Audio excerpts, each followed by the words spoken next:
पद्मशाली शिक्षण संस्था संचलित रा बोर्ला प्राथमिक शाळेत आषाढी एकादशी निमित्त दिंडी सोहळ्याचे आयोजन करण्यात आले।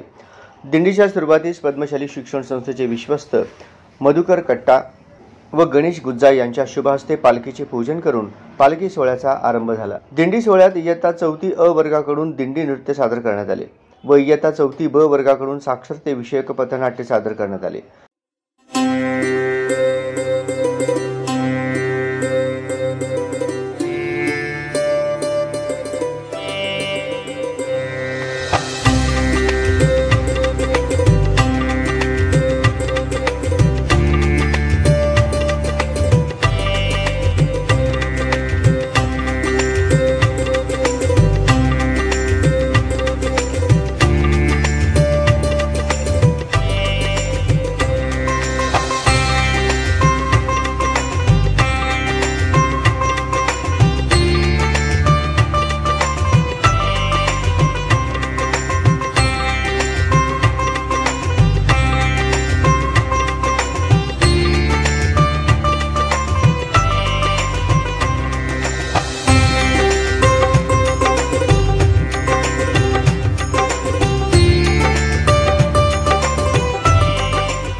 दिंडी सोहळ्यास मोठ्या संख्येने विद्यार्थी, पालक, मुख्याध्यापिका सौ मंजुळा अंबादास कुडक्याल, शिक्षिका व शिक्षकेतर कर्मचारी उपस्थित होते।